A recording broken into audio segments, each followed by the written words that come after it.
So thank you all for coming. It's nice to see you all in person. I think I haven't seen a lot of you since orientation. So I will reintroduce myself. My name is Christina Borchar. I'm with the Office of Academic Affairs. And also here with me today is Dr. Meehan.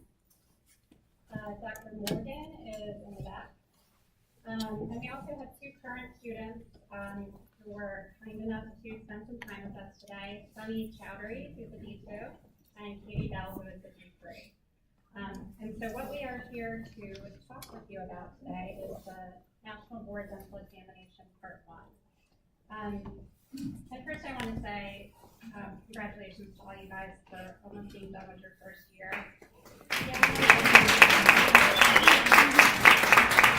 A huge milestone, and I'm always so impressed with all of you guys, so I hope you feel really proud of yourselves, and I'm sure you're excited for a little bit of break over the summer.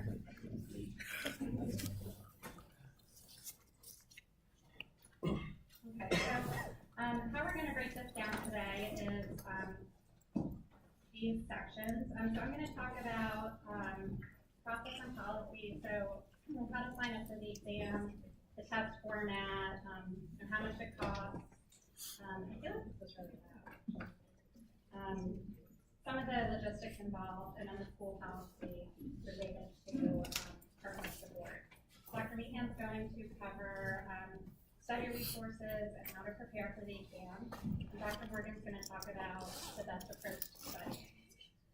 And then Katie and Sunny will talk about their experiences, share some tips, and then also take some questions that you guys have.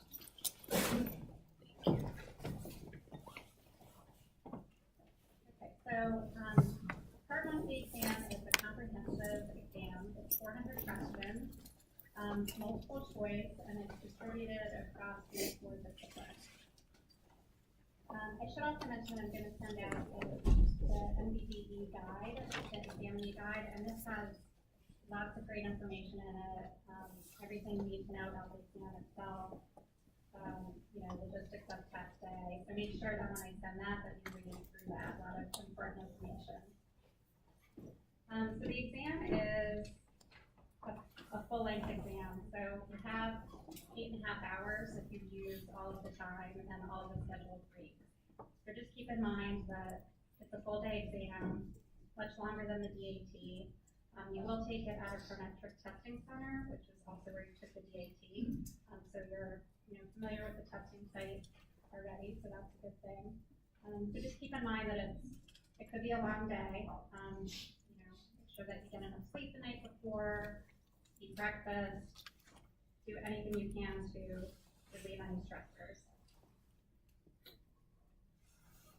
Okay, so how do you become eligible? To be eligible for the exam, you need to pass all your D1 courses, and you also have to pass any basic science comprehensive final exam.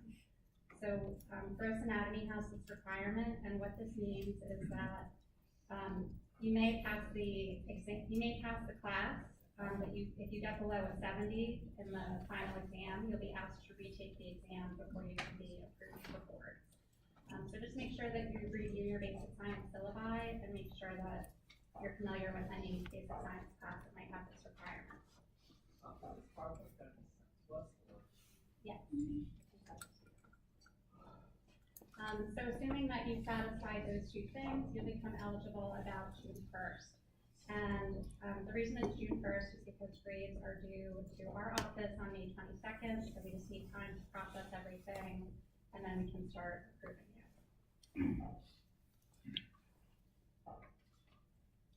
Okay, so possible timeline. So a possible timeline might look like this. You can apply for the exam in mid-May. You can begin studying at that time if you choose.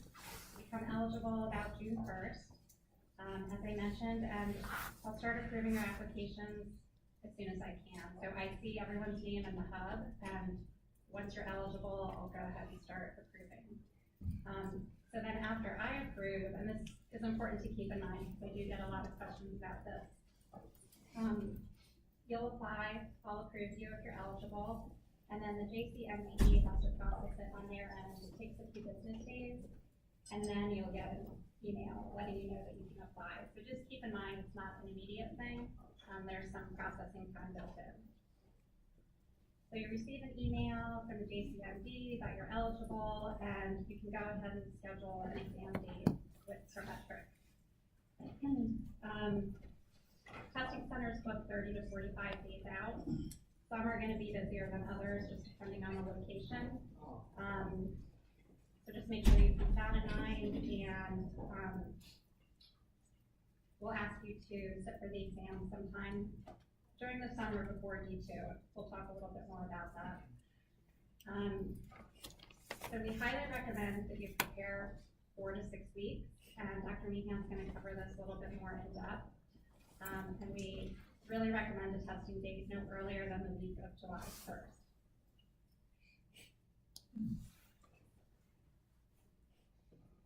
Okay, so how do you apply? And again, I'm going to send you a follow-up email to this presentation that will have the examinee guide, the link to this page, which is where you apply for the exam, and I'll also send out the presentation. So this is the page you'll go to apply. This is where you can also find the examinee guide and then lots of other information that's helpful.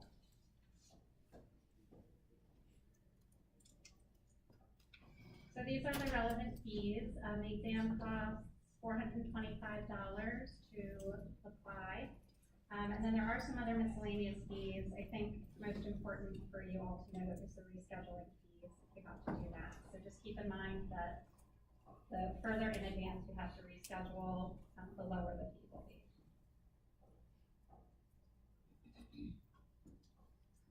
Okay, so just some additional information about applying. Be sure that your name matches exactly on your application to the government issued ID that you're going to bring with you to the testing center.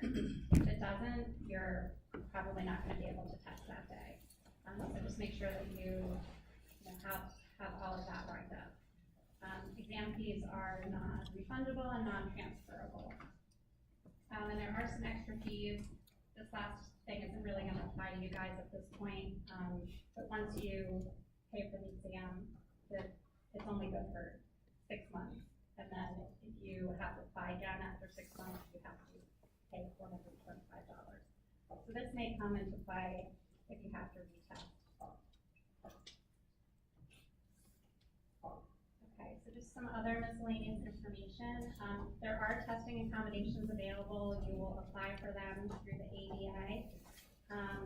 If you do need testing accommodations, make sure that you read through all that information really carefully, because it may vary from what everyone else is doing in the examinee guide as far as the scheduled breaks and things like that. So just make sure if you need testing accommodations, first that you request them, and then second that you make sure that you understand exactly how the exam is going to be formatted. So how is the exam scored? It is pass-fail. If you pass, well, the minimum passing score is 75. If you get a 75 or above, you won't get a numeric score. It will just be pass-fail. It's not graded on a curve. It's scored against a predetermined standard. So it's a scale score. If you get a 74 or below, you will receive a breakdown of the disciplines and how you scored in each discipline. And then you can access your scores online on the ABA website under My Account Summary, and those are available within 3 to 4 weeks. Okay, so this is what the schedule is for the test. So you have 8.5 hours if you choose to use all that time. 2 15-minute scheduled breaks. Also a 30-minute sort of lunch break, should you choose to take advantage of that. So you have 100 questions, and then you have a chance to review those 100 questions before you move on. Something just to keep in mind is once you review those questions and move on, you can't go back. So just sort of think about that as you go through the test. I'm going to talk about the scheduled breaks. Just a minute. some tips for test day.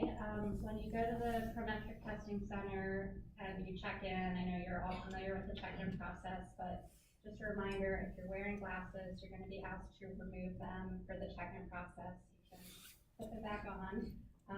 But this is all just about exam security and them looking for spy camera devices or recording devices, things like that. So you just want to make sure that you don't wear any large jewelry, pendants, big earrings, bracelets. You're going to be asked to put those in your locker. Wedding rings, engagement rings, those are all totally fine. But just keep it streamlined, dress comfortably, minimize pockets. The reason being for that is that they're going to ask you to turn all of your pockets inside out. So just as minimal as you can keep it is probably better. You want to be comfortable, so workout clothes, sweatpants, things like that. But you're also going to have to do it again after you come back from each break. So unscheduled breaks. I really recommend that you just avoid these, because if you take an unscheduled break and you go to your locker, that could be perceived as cheating, and your scores could be avoided. So this has happened. Just make sure that if you try to avoid them, that you do. If you really need to take an unscheduled break, don't go to your locker, if that's not permitted. And you may just do it without thinking. And because people are taking different exams, and so they might not stop you or go to the locker.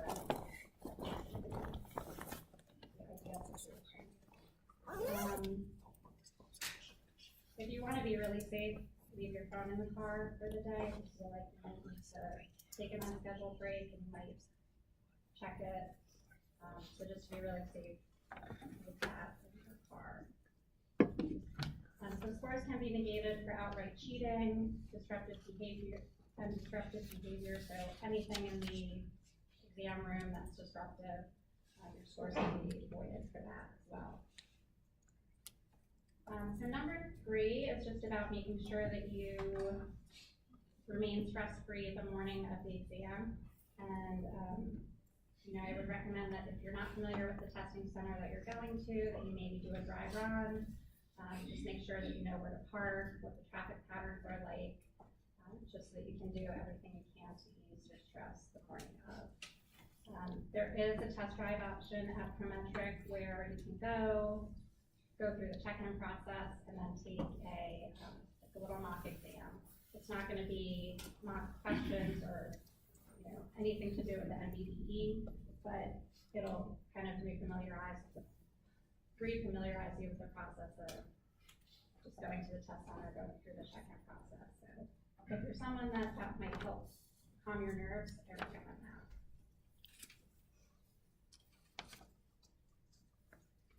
Okay, so school policies related to part 1 of the board.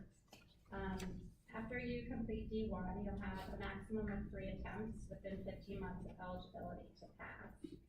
So if your eligibility begins June 1st, it will end September 1st, 2020. And any student who doesn't pass within those 15 months, regardless of the number of attempts will be dismissed according to school policy.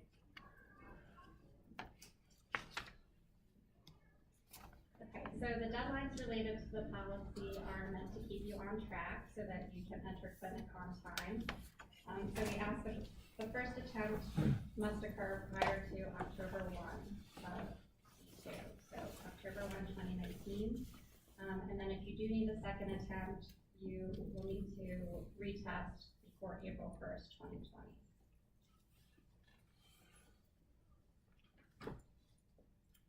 Okay, so you might be thinking, what if I don't pass my first attempt? So first we're going to ask you not to stress about it too much. You still have 2 more attempts, and you'll meet with the Office of Academic Affairs to talk through the process. We'll give you guidance, and we'll let you know the best time frames to retest. You're going to be in the midst of a really difficult semester, so we want you to stay focused on your D2 coursework. You actually can't retest until 90 days after your first test date, but we do have recommended time frames that are in the spring of D2 for you to retest. So if this happens, we'll talk you through it, and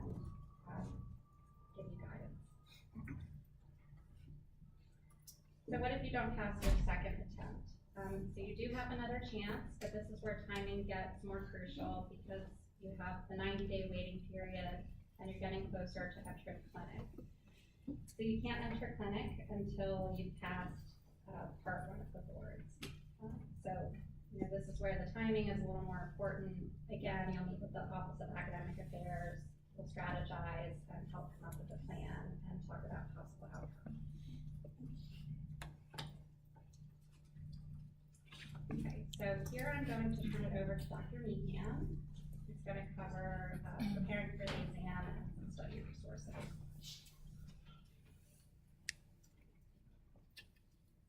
How's everybody today? Nice to see you all again. I got to work with some of you guys last Wednesday in lab in Ontario. I'm not sure if Mrs. Kochar mentioned, or maybe Dr. Morgan is passing around. We have a sign-in sheet, and again, it's just to know who's here. So please, if it's not going around, please go ahead and pass it around. As Mrs. Kochar said, she's going to go ahead and send you the NBDE examinee guide, but you can also, if you want, if you're chomping at the bit, you can go to the ADA website and get to it, and you can also get to it from the ASDA website as well. You're going to hear both Mrs. Kochar, myself, Dr. Morgan, and our student panel folks talk to you about preparation. And if I could impress upon you that what you want to do is put a lot of effort into your preparation this May and June so that you are successful on the exam. What sometimes doesn't translate really well is if people say, I'm going to just study a little bit, I think I'll be fine and sit for the exam. Because then if you have to take it a second time, it gets a little bit more stressful. And we want this to not be stressful for you. So please benefit from all of the expertise in this room and take the time this summer to study, feel prepared, take it once, be successful, move forward. That's our goal for all of you guys. Yes?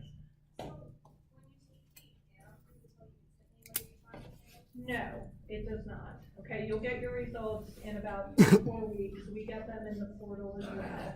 So it's not like question mark where it pops up for you. Okay. So again, you guys are all adults and you're going to craft your own approach to studying. But this is what we recommend as a general guideline for you, is that you put in a minimum of 4 to 6 weeks of study, and that's good solid study. There are a lot of different resources out there, and this is not a one-size-fits-all. If you go to the ASDA website, there's a link there that will tell you a lot of the different things that are available. It's not comprehensive, there are lots out there. Do not purchase every single review resource out there. You want to use a combination, probably 2 or 3. We've given you a little sample here of what we have found in chatting with students works well for them.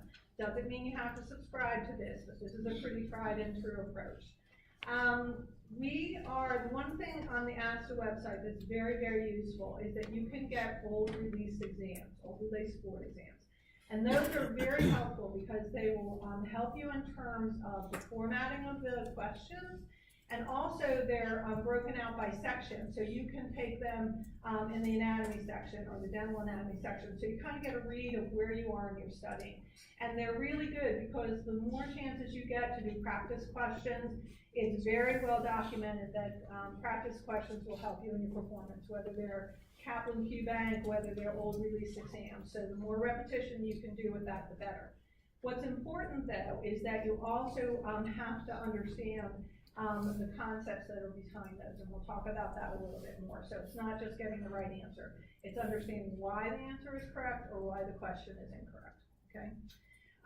We are looking in right now, it's not that we endorse the Kaplan review, but it is a very comprehensive review, and we're looking into right now whether or not we can provide that to you as a class, okay? We will let you guys know very, very shortly, and the reason that we're looking at that is twofold, is we want everyone to have a good, solid, comprehensive resource available to them. But we don't recommend that if we are able to provide this for you, and I know I'm being a little hedgy, but I don't have a firm answer just yet, that we want you to use other things. Dental decks are a very good resource. Sunny and Kate will talk about those a little bit more. There are many others. But again, pick 2 or 3 really solid resources and try not to spread yourself onto like a gazillion different choices, because probably gonna burn up time for you. And you won't, you'll identify some that aren't gonna work for you. And we're gonna let you ask our students some questions in terms of what works for them. If we are able to provide the Kaplan review, and again, you could get this yourselves if we're not, but hang tight, because I do think that, I think there's a very good opportunity for us to do this. It's the online review, and it has several different components to it. It has what's called the Q bank, and that's over 2,000 questions of sample questions. And they have explanations provided in there, and the more Q bank questions you do, again, the more it's gonna translate to success on the exam. They also have e-notes, and they have a soft copy version of that, and basically it's a review book. And one of the things that's really, really important is that as you are reviewing, you're doing practice questions, or you're using dental decks, is if you get things wrong, you need to then do a little deeper dive, and you need to understand what the concept was that you didn't understand. Because it's not just about memorizing answers, it's about understanding the concepts, because the test can ask you questions in lots of different formats, and what they're looking for is, do you understand the concept that they're testing, okay? They also have a simulation exam.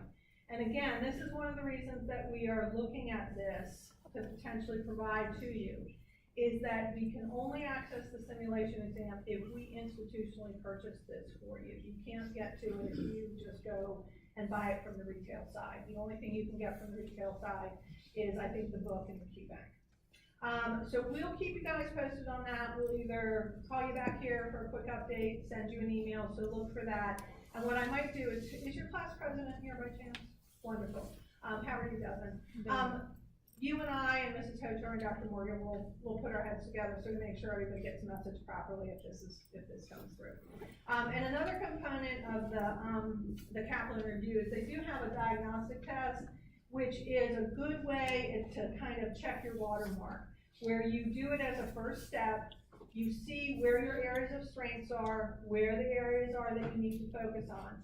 And that's also the value of the simulation exam as well. If you do very well in anatomy and dental anatomy, you need to review and study there. But if you don't do as well in the other two sections, you need to invest more time and effort in those sections. So it's all about diagnostics and crafting a study plan that works for you. Okay? One of the things that I would really highly recommend is that you'll have the opportunity to talk to Dr. Morgan about how to approach to studying our students, but you're gonna wanna craft a schedule for yourself, and you're gonna wanna stick to it. And so you should invest some time in this and honor that contract, if you will, that you make for yourself. Because, and I don't mean to keep saying the same thing, but please benefit from our experience. You wanna study hard this summer, pass the exam first, and check it off your list and move on to D2. It can be very, very stressful if you don't pass on the first attempt. We will work with you and we will help you get through that. But it's better to simply do well and be able to move forward.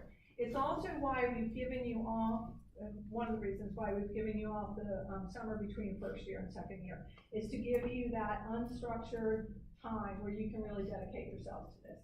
And there's lots of time built in where you can study and still have time for vacation, okay? And sometimes we get asked the question, well, what if I have a family vacation scheduled for the end of May or beginning of June? Fine, then you do that, but then you put in your 4 to 6 weeks and you take the exam a little bit later in the summer. Maybe you take it in later July, okay? So you have to create this to your personal schedule, but honor that, okay? And one of the really good things about the Kaplan is they have some QBank test-taking tips, and they have very good recommendations on there in terms of putting yourself on a schedule. They talk about studying actively versus passively, not just sort of flipping through cards and you go, ooh, I've done 200 cards, so I'm good.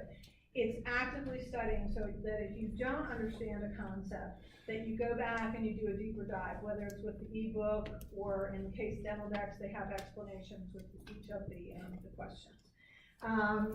And So whether we provide this for you or not, there's a really nice summary in there. It's actually about a page long about how to really kind of get focused and how to approach this.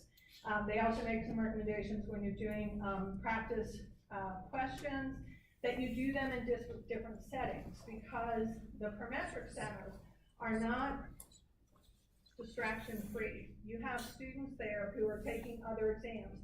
They come in and they leave. So practicing those tests at someplace other than the absolute quiet of your apartment is a good practice setting to do, so that you learn how to focus on that exam.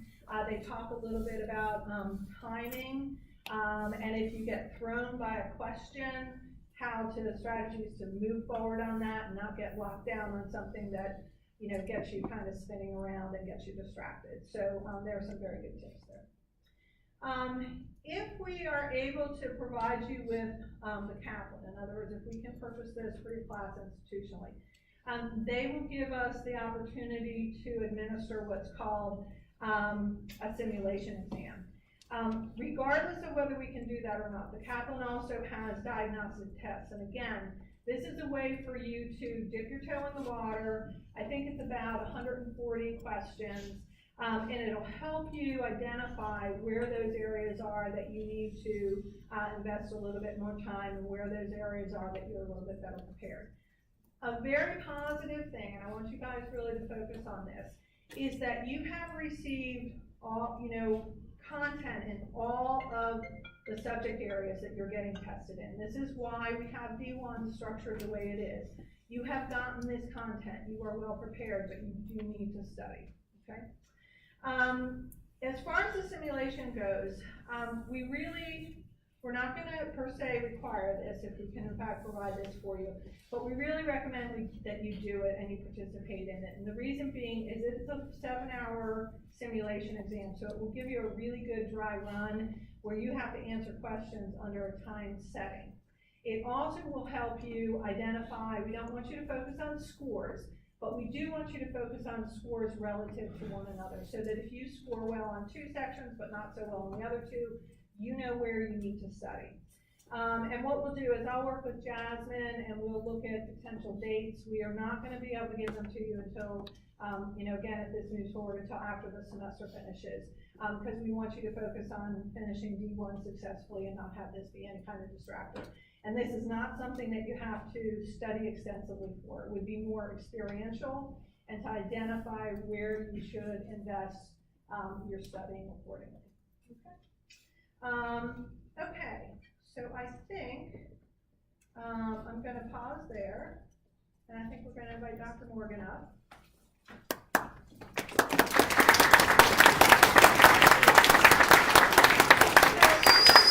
Feeling that they are clapping for you coming down versus clapping for my wonderful presentation.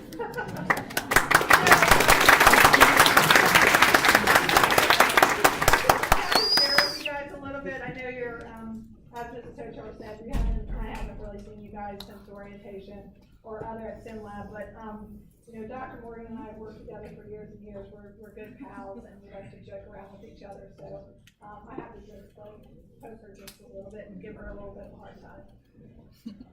All right, well, thanks for that clap, but I know it was Dr. Mahan. It was really for you. But and let's just say we all know the reason that you do this is because Dr. Morgan's fantastic technology.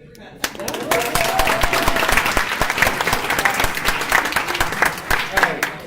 So anyway, I thought I missed you guys. I was saying to people, I kind of miss seeing you guys, except at 8 o'clock in the morning when I'm not in school. I'm like, yes, no algebra or dental anatomy. So it's good to see you guys again. I'll give you a super quick update on the kids because you haven't heard for a while. Lauren's shoulder surgery was a huge success. She's out of her sling. She's doing great. She'll be home Thursday for Easter. Josh Morgan has a prom date. That was a big deal in our house. We convinced, I know, right? It's a family friend, but anyway, she said yes to the promposal. That was kind of lame, but it worked out. Josh Morgan's going to prom. Lauren is his fashion consultant, so this, we're moving forward in that respect. And he's got like a month to go before he's a graduate. So anyway, so they're doing great. And I knew you wanted to know that, so I'll stop there. So what I was gonna say is, for those of you that remember your interview day, I talked about, when I did my technology talk, the one thing that I talked about in all honesty was that dental school is a piece of cake once you know how you learn, right? Because once you can figure out how you consume information, everything becomes a piece of cake. And now that we get back to the boards, that's really a big, big deal. For those of you that are wondering why I'm standing here doing this talk, part of my life is in Office of Academic Affairs as a student advocate. So I see people when they're not successful for the boards, which is there are not many people I get to see that way, but I get to sit with people and kind of talk them through strategies that I think might be helpful. So that's why I'm here today to kind of help with this presentation. But kind of back to the talk that I need to give you and how to approach studying is, Dr. Meehan mentioned this, you've had all the subject matter for the boards in the first year. And so now it's time for you to do a deep dive and review it really well so that you'll be successful when you take the exam, right? But the deal is that you've had all this information and we've given it to you in one way and you've consumed it in a way that I think has been good for you. And I hope the classes have gone well for you. But as you approach the board studying, what you really need to think about is, what's your preferred learning style? Are you a person that likes to read, so you'll get dental decks and you'll go through those? Are you a person that likes to do kind of a combination of things? And so there are videos online that Katie and Sunny will tell you about that you should really look at. So what I always have said to people, and this is because a great wise person told me this years ago, is that you should really spend a week studying every subject, right? So that's why 6 weeks is really the ideal timeline for this. No matter how well you did or how poorly you did in the subject, you should spend a week studying it. And what I say to people is, when you come up with your schedule, really think about Monday, Tuesday, Wednesday is the time that you're going to do the deep dive review into that subject, be it dental decks or the Kaplan book if you actually have that, or we provide it for you. But then not just to read it, but read it actively. But then you need to test yourself to make sure that you actually understood what you read. So on Thursday, Friday, Saturday, get asked to review exams and test yourself. So take an exam a day, and then after you take the exam, when you score it, figure out why you got questions right and why you got questions wrong. And then even on the questions that you got right, figure out why the distractors weren't the correct answer. Because when you study something in that way, in that kind of a 360-degree way, then you really know the content. And I'm gonna just tell you, from a dental anatomy standpoint, right, there's only so many things they can ask, but they can ask them in a different way. So as you go through the material, really think about doing a super intense way to look at questions and concepts, because they're not a ton of concepts that they can ask, but you can ask them in a different way that'll make it a little bit sometimes hard for you. But I really recommend doing a subject a week. And so if you start on Monday, so Monday, Tuesday, Wednesday, like I said, review that subject. Thursday, Friday, Saturday, go through the old exams. Sunday, take a break, and then Monday, start the next thing again. And then after 4 weeks, when you've done all 4 sections, spend that last week going through lots of old exam questions. And once again, this isn't to memorize questions to see how many you can get into your head, but it's really to understand 2 things: concepts that they think are important, because they'll ask them year after year, but in a different way. But then also to look at questions and understand why the right one was right and why the wrong one was wrong, because in that way, you're really doing a real deep dive. But I think you owe it to yourself as you kind of move forward into this part of your career, is to look, into this part of the summary and your career, I guess, too, is to really think about how you really like to learn. I know that we've been a little bit prescribed in what we've given you, and you've had to do certain things our way. But as you move into the summer, think about, if you really like videos, then find that. But find the thing that you like the best. But no matter how well you like it, you need to test your knowledge to make sure that you spend a lot of time understanding what you need to understand. All right? So those are my wise, sage tips for you. I will be around this summer. So I've offered this to some people in the past, is that if there's some concept in dental anatomy that just hasn't, that you've been thinking about, you've been pining away about since November, and you're like, I wonder why, whatever. And I know that you have, and you want to talk about it, feel free to send me an email and we can go to Starbucks and sit and talk about dental anatomy. Actually, last year somebody did that. We went. I thought he wanted to just like hang out for a couple of hours, and he had like a book with questions. I was like, dude, I thought we were here to talk. He's like, no, I got questions for you. So I was fine. I had coffee. So we did actually hang out in Starbucks for like an hour and a half talking about teeth. It's not the way I love to spend time with you guys, but I'll take anything I can get at this point. But if there's something that you need to know about dental anatomy that you've gone through some tests and you're not getting it, feel free to send me an email and then we can work it out from there. All right, guys.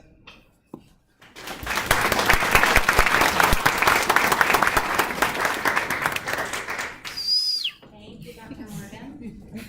So at this point, we're going to turn it over to Sunny and Katie for you guys to ask some questions. I think we'll first ask them to share what their experiences were taking part one.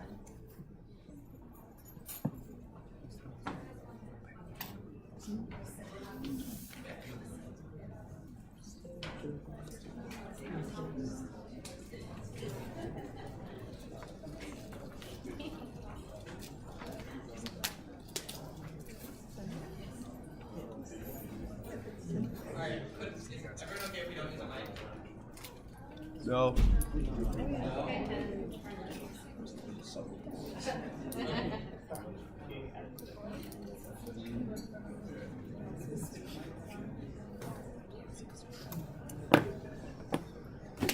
I'll throw this water bottle in please, Brad.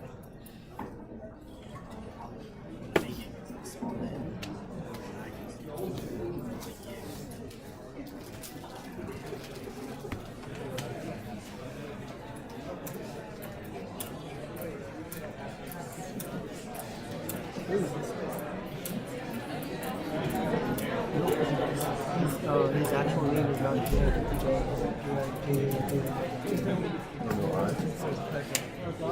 But I guess I should have made it. Alright, is this a little better? This is a lot better. Okay, so Katie and I are here to answer any of your burning questions. Everything that they presented is super, super valuable, and I would take everything to heart. It's a very serious exam, and you guys do not want to be having to retake it over D2 year, because D2 year is stressful in its own way. So definitely take advantage of all this time, and then. Yeah, so does anyone have any specific questions after listening to all the information?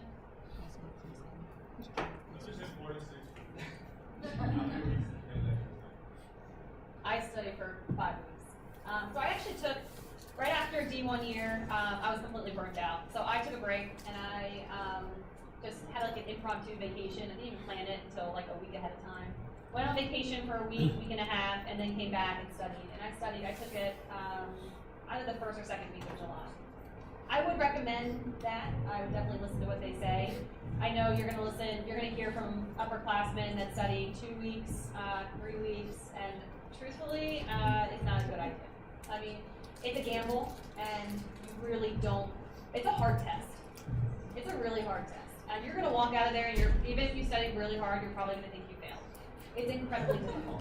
And I mean that sincerely. So, you need to study, and we're not trying to scare you. You know, you're going to get some great resources from the school, and there are plenty of resources out there to help you, but you really need to take it seriously because you don't want to retake the test.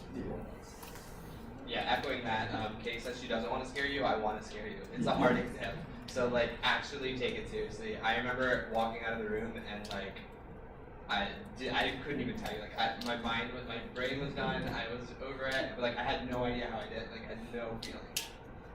That being said, if you have truthfully, if you look deep within yourself and you truthfully feel like you studied hard for 5 to 6 weeks, 4 to 6 weeks, and you take a practice exam and you get a significant amount of them wrong, still take the test. Because if you truthfully feel like you have prepared and you have studied and you're honest with yourself, then go ahead and take the test.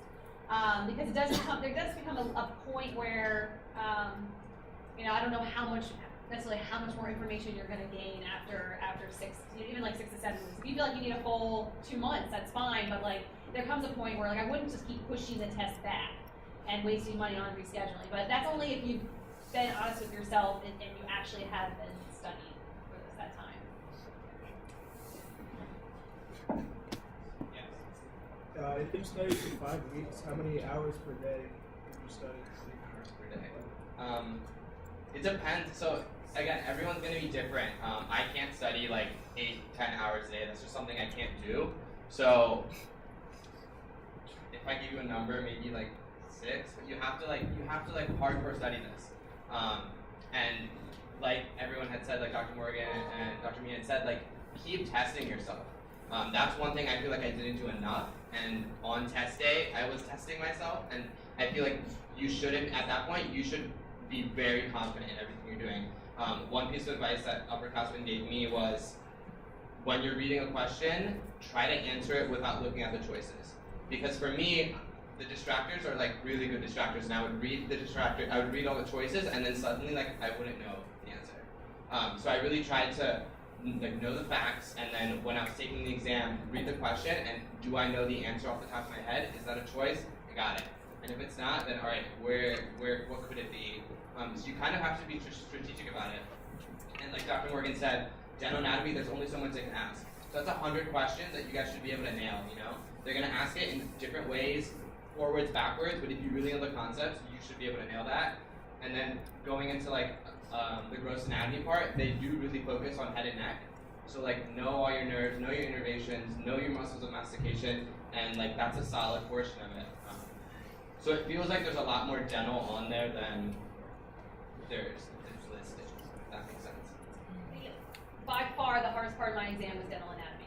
So and the reason for that is because the occlusion section is incredibly difficult, and they're going to test the same concept of occlusion, but like she said, they're going to ask it in different ways. So you have to understand the concept. If you don't understand the concept and you're just memorizing these questions, you're going to get it wrong. So like when you start to go through the materials, don't just think, oh, it's dental anatomy, we did this. Like you really have to understand why the occlusion is that way and why working, balancing, and all that stuff. I mean, you have to understand it. And every exam is different. So someone could get 20 things, like 20 straight questions on occlusion. Someone could get a bunch of stuff on embryology, and another person could get none of that. So you really have to be prepared for everything. And then another thing, something that I don't know how I didn't know this until I took the exam, is that all the questions are shuffled. So you don't have like a dental anatomy section and then a micro section. It's all random. So you have to kind of be able to pick apart, like, what are they asking? Is this a dental anatomy question? Is this micro? Is this path? Yeah, I don't know how I didn't know that. Yes. Is there a lot of clinical-based questions? Can you repeat that? Is there a lot of clinical-based questions? Yeah, so the testlets that's part of the exam are like case-based. So how they're presented is that they'll give you kind of like a patient chart. So it'll be like patient name, age, their chief complaint, their medical history, why they came in, and then kind of like it kind of mimics like, all right, you did an exam, this is what you found, and then they'll ask a question based on that. And then those are either like super easy or super hard, because a lot of them will be like the answers in the portfolio. So like if you can find the answer in the thing that they give you, then that's good. And that or it'll be based on it, so it will be clinical, but also it's still like facts. Can you talk about more about how you balance meaning how much you work like go back to the goal sort of regular school versus like dental decks or practice So to kind of echo what Dr. Morgan said, you really have to know how you learn. For me personally, I don't do well reading things ever. I mean, I just do much better listening and watching videos and things like that. So there are a lot of resources out there that are video based. And also you have your entire media site, which if you can remember where that lecture was, you can go through there. But you have to just really be honest with yourself on how you learn. So there are tons of schedules out there, posted on like Student Doctor Network and all that stuff, that work for somebody. But truthfully, I started doing one of those schedules with the dental decks, got 2 days in and realized that I just wasted 2 days of my time because I didn't retain anything. I was like, I can't learn this way, I can't learn with dental decks. And then there are other people that just are fabulous with dental decks. So I would say, especially if you get the resources from Kaplan, start there. Start with whatever the diagnostic testing is that they're going to provide you, and see see where you need to improve. If you already know that you don't do well just straight up learning, you're still gonna need a resource to like look things up. I mean, you can't just like watch videos all day long. Like, you're still gonna need some sort of resource to look back on. But if you know that you're not a good reader and that's not how you learn, then you need to look elsewhere and start looking for other resources.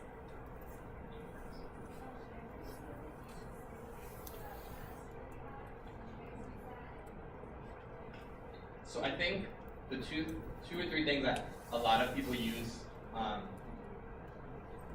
the question was, a lot of D2 said they use the Mastery app, and I would say yes. I think almost everyone in my class use Mastery, and I would definitely contact them because they do like a group discount, so you guys can get that. But I think the most important thing is you can't just use one resource. You can't just bank on Mastery. It's good, their questions are good, and they're like, a lot of them are like old questions and stuff, but they don't really do a good job of explaining. So if you get it wrong, then like I remember I would do Mastery, get something wrong, I'd look it up in like first aid or like a book that I had, or like Google it, like make sure you have another outlet of figuring out the right answer and knowing what's it. And then like, if you have multiple resources, like use them to test each other in a sense. So if you're using Mastery, whatever you're using to like study, use another resource, test yourself, do you know it? Because that's the most important thing, like you have to keep testing yourself, because otherwise you don't know what you know. That makes sense. But Mastery is definitely one that everyone always uses. First Aid is a book that you should be able to find online for free. That's a good resource you can use like as an index. Denodex is like a hit or miss with people. So like I was with Katie, I tried to use it, I can't. Like it was just so much information and I knew I wasn't retaining much. But for some people it's really good, and it's like a flashcard based. So there's that. Kaplan's pretty good. What else do we have? And then there's like honestly YouTube videos. Like there's a lot of there's like 300 dental anatomy facts. Like there's like that for all the sections. So use YouTube. If you don't know a subject, like I use like Khan Academy for a lot of things, or concepts I didn't know, because like for like even like biochem and things that I feel like I didn't really study much through D1 year. Like you got to know your enzymes, you got to know your rate limiting steps. Like a lot of the questions are very factual based. It'll just be like a short blurb, and you need to know the answer. So like just like nerve innervations or like branches of veins, enzymes. Like you just have to like know little facts. So. Yeah, if you're not strong in biochemistry, or like you didn't do undergraduate like serious science, you really need to spend a lot of time. And I would almost recommend starting there with the biochem, because we do get biochem here. It's through the nutrition class mainly, and a little bit through biology. But so if you didn't focus on that class, you really need to focus, because there's a lot. There was a lot of biochem, and I'm sure Kaplan has it. The Casset Dental Boards, the YouTube channel that I use for videos. That one has tons of really, really, really good videos, all about biochem and, like you said, like rate limiting steps and all that stuff, enzymes. I mean, it's really, you have to go back and relearn that stuff. And the ASDA released exams, I think, definitely use those strategically. I think those are the closely like worded questions, even though they're probably like from 1985 or something. But that's how the board still words questions. So use that as like an exam. Like if you study, anatomy for a couple of days and you want to really test yourself, do a section of that and see how you're doing and see your score. And I think that's a really good way to keep testing yourself. Yeah.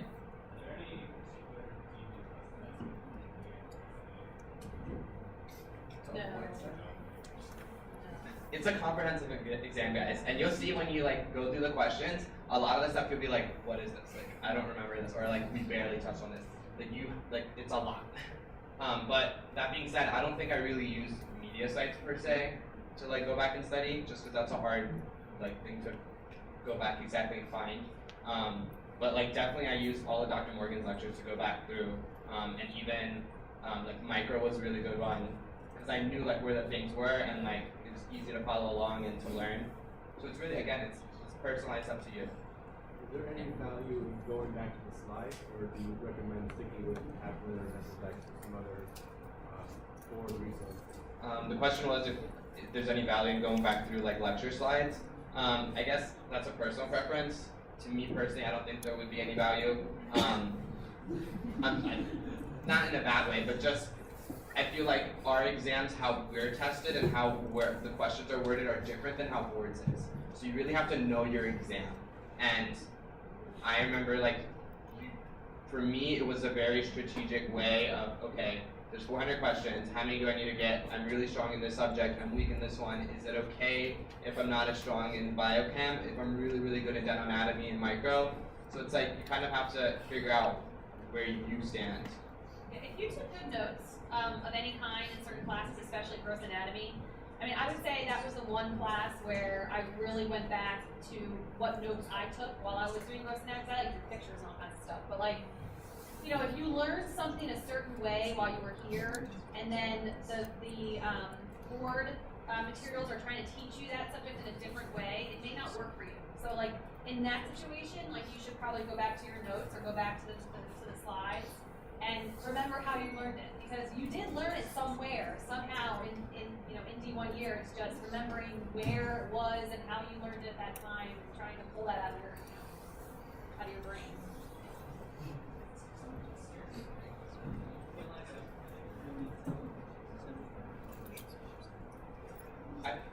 I feel like I have plenty of time, and I'm not a slow test taker, but I'm not a quick test taker, and I feel like I finished with enough time. I will say take your breaks, because they say like optional, like 15 minutes are optional. At the very least, get up, get out of the room, stand up, go to the bathroom just to be able to walk out, and then come back. You don't want to just like take it straight through and not take your breaks. Yeah, that's another thing. Just the sheer length of the exam is difficult. I think the timing, you have plenty of time. You can definitely take your time. I remember I was able to go through the hundreds of questions and then go back through if I wanted to. But definitely take your breaks, because you can't, like, if you skip that 15-minute break and go into your second section, like, you might burn out halfway through. You really don't want to. You want to give yourself the best shot. So definitely use the full time if you can. Also, I just learned today that if you have accommodations, the exam is structured a little bit differently. It's actually over 2 days, and the person believed that it was only 50 questions before each break time, so you couldn't go back after you had 50 questions, and that was a little bit unclear to her at the time. So if you have accommodations for test taking, then definitely make sure that you're investigating how the test runs, and because it's different. It's definitely different, and you don't want to be caught with your pants down, submitted your 50 questions and you didn't go back. So definitely make sure that you're taking the time to figure that out.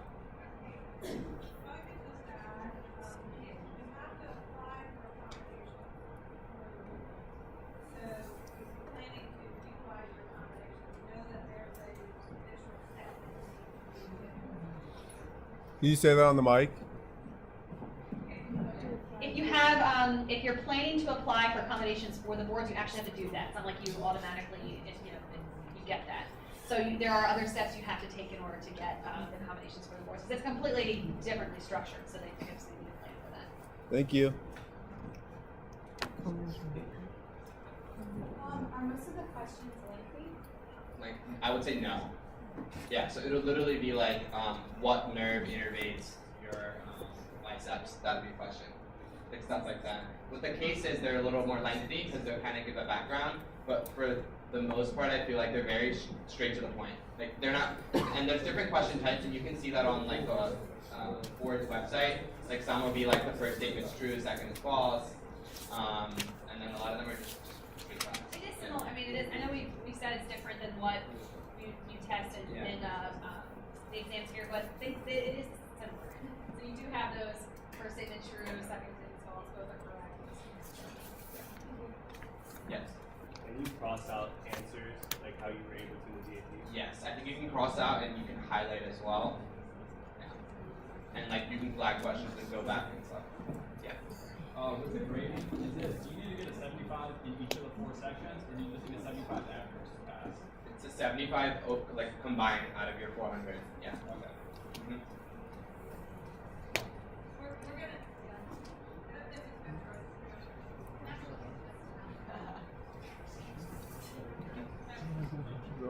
I just want to read you guys something from the examinee guide about the scoring, because I think it's kind of the most clear. So this is right from the examinee guide.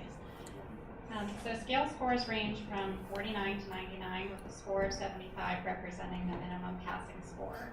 Because the NBDE Part 1 is a criterion referenced exam, the minimum passing score is determined by experts through standard setting activities.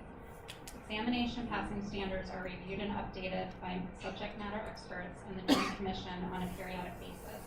So the passing standard in place continues to reflect the level of cognitive skills required to safely practice.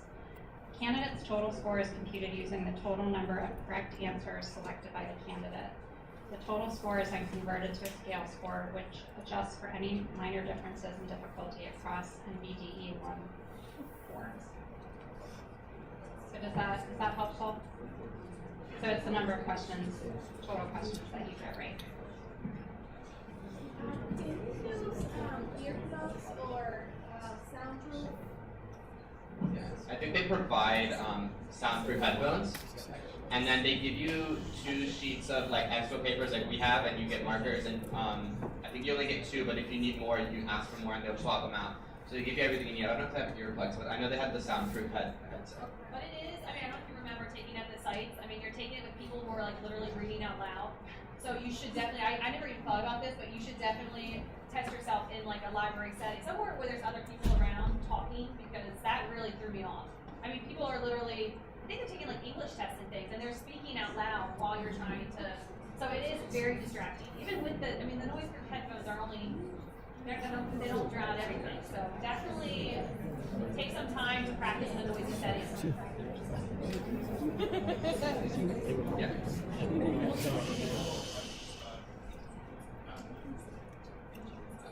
That's something we don't know, but I know that there are people who had to retake in my year and years before, and it will likely be in their year, so just definitely use the time to study for sure. All of that. So since for the last year, you take the normal ones, if you fail, you would still take the I think online on the board, I don't know if you guys have the date, but on the board website there should be like there's a deadline for you guys to take it, and I think it's I don't know what it is, but I think you have plenty of time to. If you had to retake it, you would take part 1 like this. Yeah, it would be. So your class is the last class that's sitting for part 1 and part 2. So you fall under the policy that Mrs. Hochar described.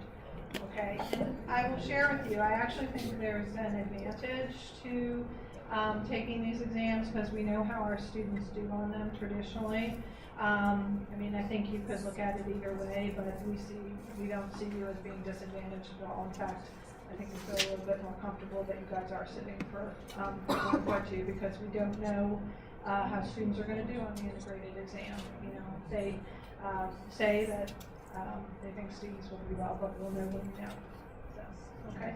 And just to, I think your other question is that our students traditionally do well on the on part 1 and part 2. Usually we're at or slightly above the national average in terms of passing. But there was an uptick on the failure rates nationally last year. I think it was because they rescaled the exam. So, you know, it's one of the reasons why we want to chat with you and make sure you guys are really well prepared for this, okay? Because a scaled exam, as Mrs. Hochar explained, it's not 75%, it's scaled. And it's a mathematical formula, and it's a little bit, you have to kind of, she understands it frankly a little bit better than I do, but it's not 75%, it's a scaled exam. So they're looking at a bell curve, and they're looking at within standard deviations of that. There's a question over here. Yeah.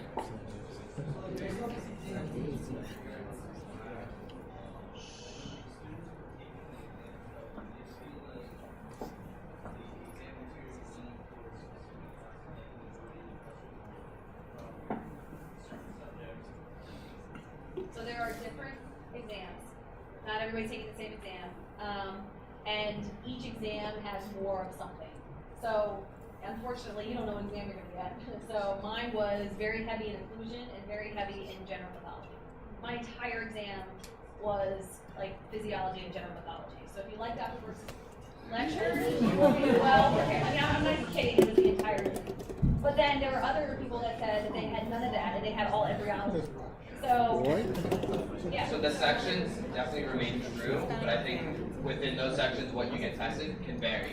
So for me, I know all of my sections, I feel like they were very like head and neck, general anatomy, driven. Like even like the microbiology part, like it was a lot of the micro in your mouth versus just general micro. So you really, unfortunately, that someone asked you if there are any, classes you can skip over. Unfortunately, you just don't know what you're going to get. And if you don't study something, and that's like, 25%, like legit 25% of your exam, then you're really good. I think for Dr. Brooks' lectures, I think his are really good because how he lays them out are like they're facts, and that's kind of how you have to know. You have to know which disease is associated with the sclera. You have to know exactly like what it is, just like that. Wilson? Oh, damn, the worst.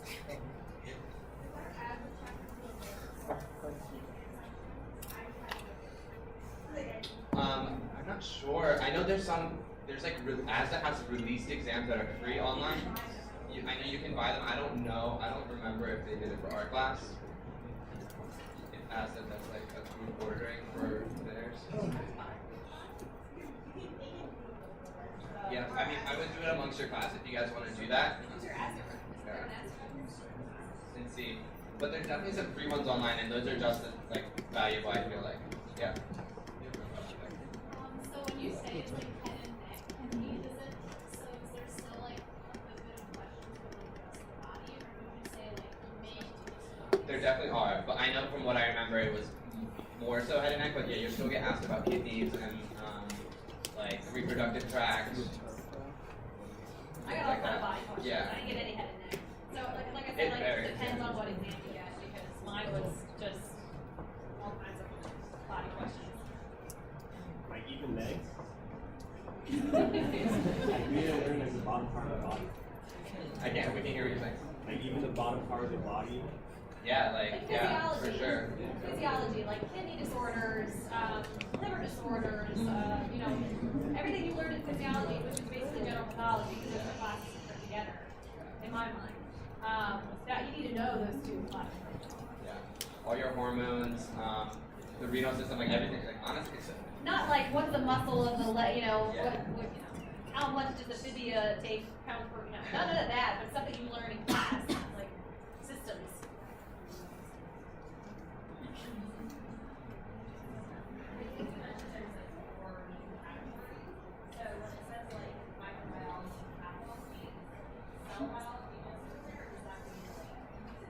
I think cell would fall more under the biochem, but I know the board website has a breakdown further, so those have the exact what subjects fall under it. But yeah, for micropath, there's 100 questions micropath. You would get more micro, more path.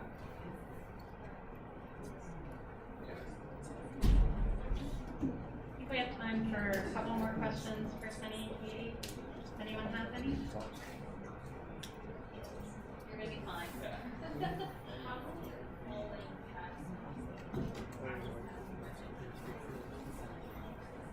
I would definitely do at least one full length. I think I only did one full length, but I definitely did a lot of like subject-based ones. And then once you feel confident, do them mixed, do them jumbled, do as many as you can. But full length, as long as you do one, I feel like you'll get a feel for how it goes, and you'll see how you do. And if you need to do more, then do more.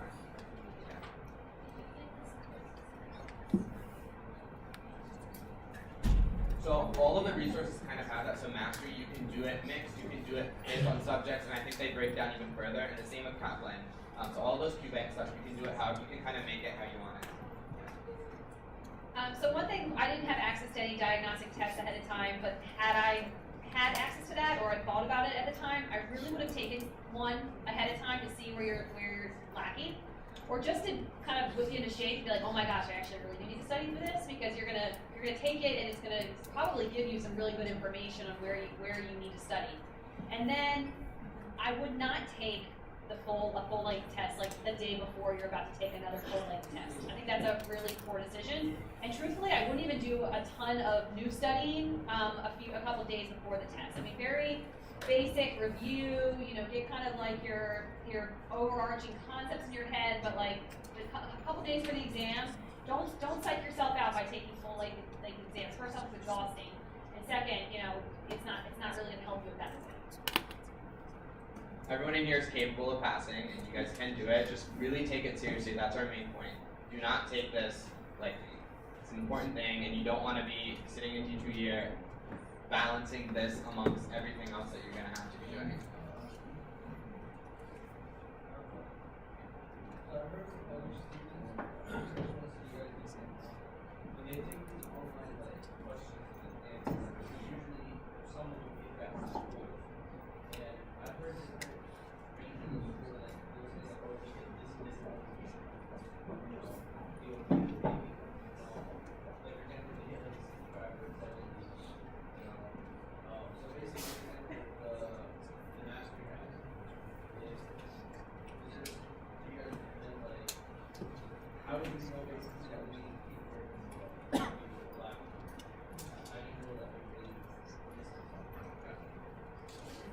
I didn't take those. I did mastery.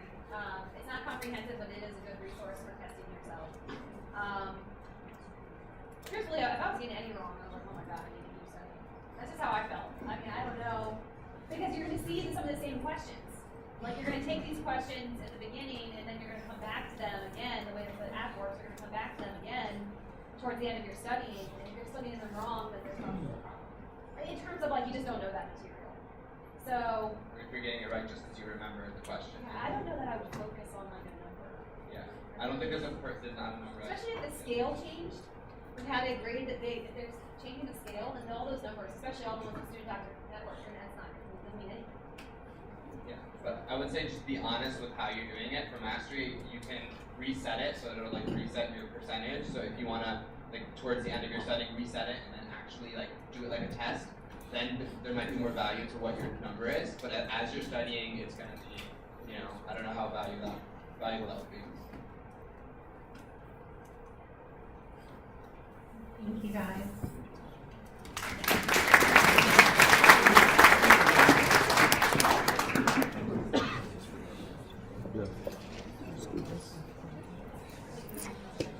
Wait, no. Yeah. She's not done. Oh. Okay,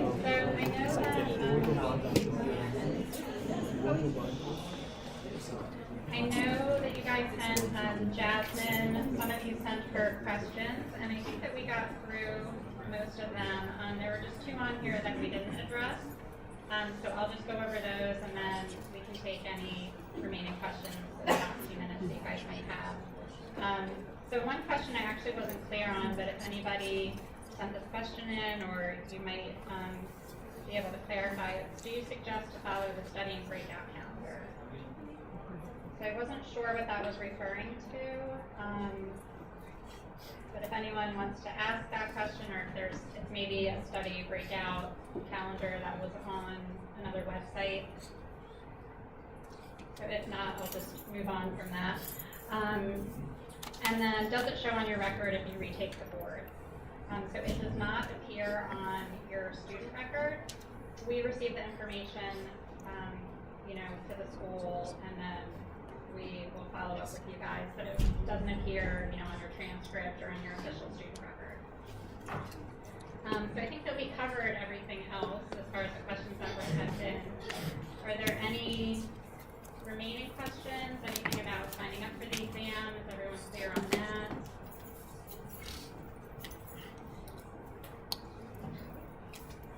Okay, so this is a question in the back. No. Does it work like DAT, where you can, once you pay, you register to pick a date? Don't. Yes. Don't ask. Oh, never mind. Don't worry. It's fine. Yeah. Please say All right, so this is our last slide. Oh. Thank you. Great.